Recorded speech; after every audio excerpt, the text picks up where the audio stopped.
This is the Harry Morgan Show with your host, Dr. Harry Morgan. The Harry Morgan Show brings you Christianity in focus.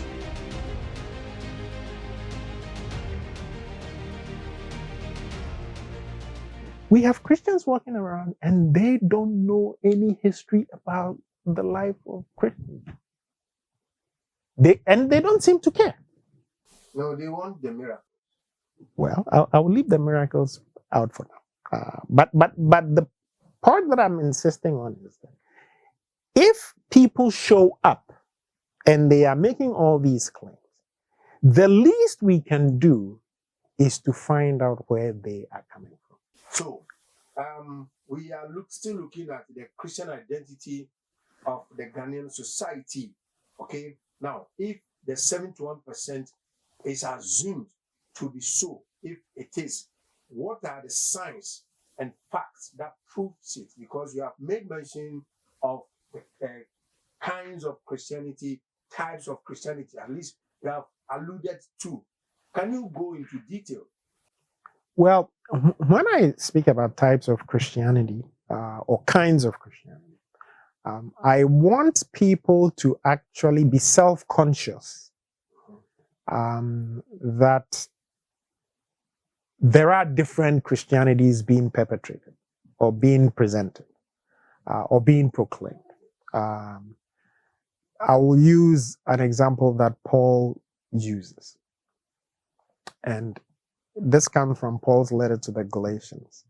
Paul makes a very interesting statement. I'm not sure how much it resonates with people in Ghana. But very early in that letter, in a situation where, Paul has gone to preach to them, he leaves, some people come in there, they're proclaiming something else. And Paul has a very, very interesting line. Very early in the letter, he says, even if we or an angel, Galatians chapter 1, should come to you and preach to you a gospel other than the one we proclaimed at first to you.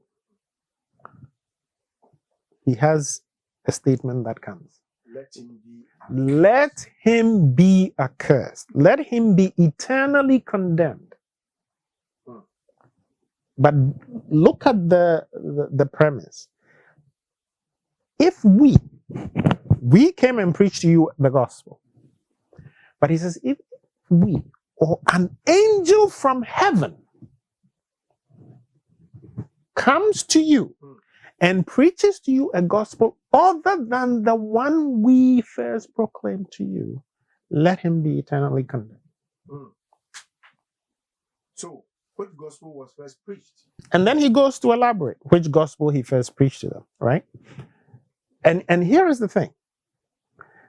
And I think that the mention of that angel part is important because we have a lot of people in Ghana today who are making all kinds of claims about angels and secret revelations and all kinds of wonderful. Okay, so here's the point. Okay, so here's the point. Paul is saying that there is one gospel. There is only one true gospel. One true gospel. Which is? Well, he says he preaches. He tells you what that gospel is. And he says basically every other gospel is a counterfeit gospel. Every other gospel is a counterfeit gospel. Okay. So he is telling you that even if he came to you and preached a gospel different from the one he preached to you when he first came, let him, Paul, be accursed. And what does he say? I proclaim to you Christ crucified. That is the gospel. That is the gospel. Christ crucified. But then he also says, in that same letter to the Galatians, so he says, I proclaim to you Christ crucified. I proclaim to you Jesus Christ crucified. crucified. And then at some point he also says, what was the essence of that proclamation? Christ crucified. Well, I'll leave it there because people can actually go and read the letter to the Galatians. Yes, I It's there. understand, but for the purposes of, we want to I'm getting to it. Okay. And then at some point in that same letter to the Galatians, he says, I do not want to know anything else except the cross of Christ. Okay. I want you to pay attention to that word cross. Mhm. Paul says he doesn't want to know anything except the cross of Christ. As a historian, can you go into his thinking? Well, Jesus was crucified on the cross. Yes. We know about the story of Simon of Cyrene. They get him, and Cyrene is in North Africa, right? And that the people knew who Simon was. In one of the Gospels, even said, well, you know his sons, right? Yes. Okay. But the reason why I'm making this point to the cross is that in Christian history, the cross is recognized as the most obvious Christian symbol. In most places in the world, the cross is the sign of Christianity. Historically, churches cross, churches cross, churches cross. Now, unfortunately, in our social world today, in popular culture, and even in fashion, like in the US, in the UK, and so on, the cross is a fashion accessory. People have chains with cross pendants and so on and so forth. Now, here is a very interesting reality about Christianity in Ghana. I mentioned this a while ago. I gave a lecture and I just used this as an introduction to get people to think. And some people were kind of stunned. What I said to them was, and it still is the case, because on our way here, we were looking at churches, right? Okay. And today in Ghana, there are a lot of churches, church buildings, that do not have Without a crosses. cross, yes. It's only the traditional churches, like the Presbyterians, the Methodists, the Roman Catholics. So here is the question. The alien in me who just landed from outer space, right? Even Google Maps, Yes. let me repeat it. Even Google Maps, when you go on Google Maps, they actually use the cross as the symbol for identify a church building. Okay. Ironically, some of those same churches that Google Maps uses the crosses for don't have the cross. But they may have a big poster, billboard of the founder, the prophet, the general overseer, something. They may have it, but they may not have a cross. Is it issues of ignorance? Is it deliberate? Is it the fact that they don't even know what they believe? Is it the quest for self-identity? I will not answer the question directly, but this is what I'm going to say. We will come back to all of those. A Christianity that doesn't have the cross is a counterfeit Christianity. Sounds controversial. That is why I mentioned Paul. Yes, Paul says, but is it the cross as somebody will say is just a symbol, so to speak? Somebody will also say it is a matter of the heart and not that of symbol. And some people will also make the case that, like you said, outside Africa and in Africa it has been like an imported culture where the cross is used as a fashion kind of. No, but that is why I intentionally spoke about Paul. I agree with you, but I'm just making the case for some people who may have that kind of assertion. Here is the thing. If you have not even thought about the cross, if the cross is not part of your self-understanding as a Christian, you have a problem. And I will go a step further. Mm-hmm. Yes, It may just be a symbol to some people. But it is not an empty symbol. It is not an Empty symbol. How do you explain that? Okay. We have symbols all over the place. We have symbols all over the place. The president of the country has a seal. The coat of arms. The coat of arms, all these sorts of things. Now, let me say something that may even be more controversial. A lot of our churches, even in their seals, don't have a cross. That is true.